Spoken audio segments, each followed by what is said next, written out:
Federal Drive is presented by GEHA, Government Employees Health Association, proudly providing health and dental benefits to federal employees and their families. Visit GEHA.com. Satellites support everything from communications to navigation, making them an increasingly important part of national infrastructure.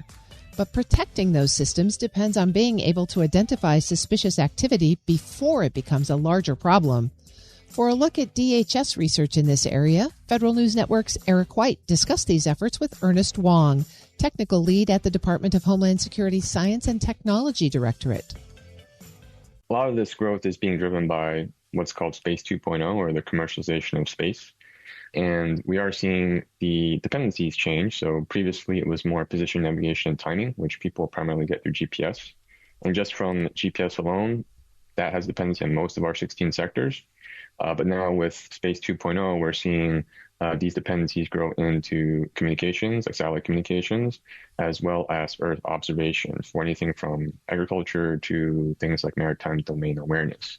So these dependencies are only going to continue to grow, which means that the importance of cybersecurity and cyber resilience for space systems is also going to grow, and something that we need to address. And one of the big challenges we have is recovery when it comes to recovery on board satellites, because unlike on the ground, we can't go in there with a gold disk and just reimage everything. So there's a lot of challenges in operating with space, and those are some of the things that we're trying to mature out more. I'm sure we'll get into that later. Onboard threat detection. That was the key word that I took away from what you guys put out. What exactly does that mean, and how important is it to not just fixing the problem, but finding it in the first place? Right. And so detection, when we think about the functions you need for cyber resilience, if you can't detect the threat, you can't really do the other actions after it, which are response and recovery. And so right now, the way cybersecurity is done on space systems is primarily done on the ground through telemetry, and various organizations have demonstrated exploits of attacks that you cannot detect through telemetry. So we have a big gap when it comes to on-orbit detection. So a lot of what we're doing is to try and develop that body of knowledge to first get at that initial step of on-orbit or on-board detection. And then we can move into things like autonomous response and recovery. So tell us about Aerospace Sparta framework. What exactly is it, and what does it include, and how can the people with satellites up in space actually utilize it? So we probably can't talk about Sparta framework without first going into what the MITRE ATT&CK framework is, because the Aerospace Sparta framework is basically like the MITRE ATT&CK framework, but for spacecraft and satellites. So for the MITRE ATT&CK framework, for people that are not familiar, is a matrix of attack techniques, so like TTPs, tactics, techniques, and procedures for how an attacker might compromise their system. So it has a number of steps, from things like reconnaissance to initial access, to then lateral movement, and then eventually exfiltration or impact to the system. And so it's very useful to understand how someone might compromise your system so you can know how to defend it. So the Aerospace Sparta framework is basically like that MITRE ATT&CK, but for space systems. And we're incorporating a lot of the products that we're developing into the Sparta framework, because that's something that people in this industry use a lot anyway.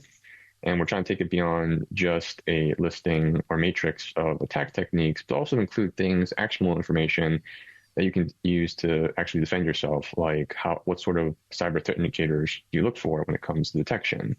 Or if you are trying to understand how to get started, there's also a list of prioritized countermeasures that it's also on the website for the Sparta framework. We're speaking here with Ernest Wong with the Department of Homeland Security Science and Technology Directorate. And yeah, this is all open to the public, open source. It seems as if it is constantly growing. Is the idea to sort of create a national vulnerability database specifically for space cybersecurity, or what kind of impact are you looking for this to have across the space industry? Sure. And just to be clear, both the MITRE ATT&CK framework and the Sparta framework are not necessarily data of specific vulnerabilities. They're a catalog of general techniques that are known. And so it's not implementation specific. It's not vulnerability specific. But all these things that we're trying to do is to try and develop the body of knowledge to enable space cybersecurity for space systems, because it's a pretty nascent domain right now when it comes on orbit security. So we're trying to develop all these things, like how do you actually detect, like where do you start with detecting things on board the satellite? And then we're also working on, and going to be publishing soon, various prototypes that can help people understand, or at least look at a reference implementation of how you might take these cyber threat indicators and implement them into actual onboard detectors that you can then integrate into your satellite. And the last thing is the overall goal here is to lower the cost of security and lower the barriers to adoption for industry, because what we often hear is that security comes at the cost of mission. We're trying to make that cost as low as possible by developing all this, doing the research and the prototyping up front, and hopefully that'll make adoption easier. Is that the biggest challenge as well in actually implementing this kind of stuff?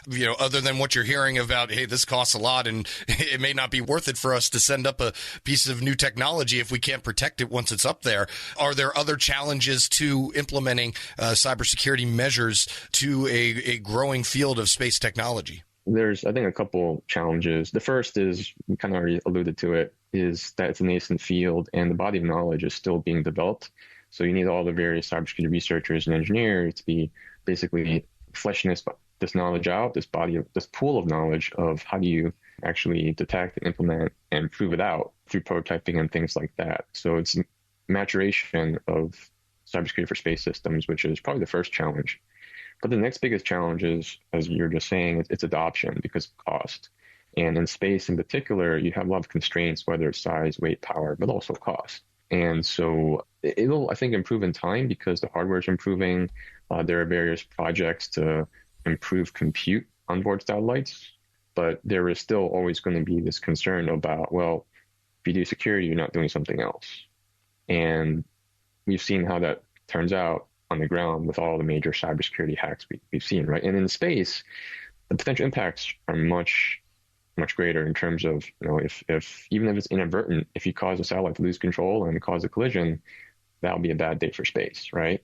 So we don't necessarily want to wait for the impacts to start happening before cybersecurity is implemented on orbit. So we're trying to deal with that all now. And I think part of getting at this is thinking about it from the supply and demand perspective.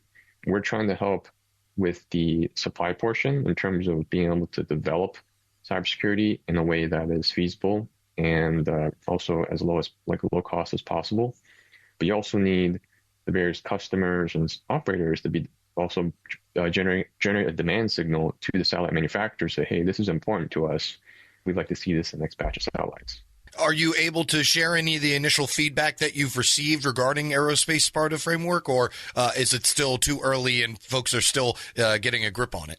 We've already received some pretty good feedback. So the Aerospace Sparta framework is an aerospace product. We didn't create it. It's Aerospace's framework, but we've been adding to it with things like indicators of behavior, IOBs, which are those cyber threat indicators, and also those prioritized countermeasures, which we published, I think 2 or 3 months ago. But we've already seen a number of commercial companies use these products like the IOBs, and that basically enabled them to develop commercial security. That allowed them to develop commercial security solutions.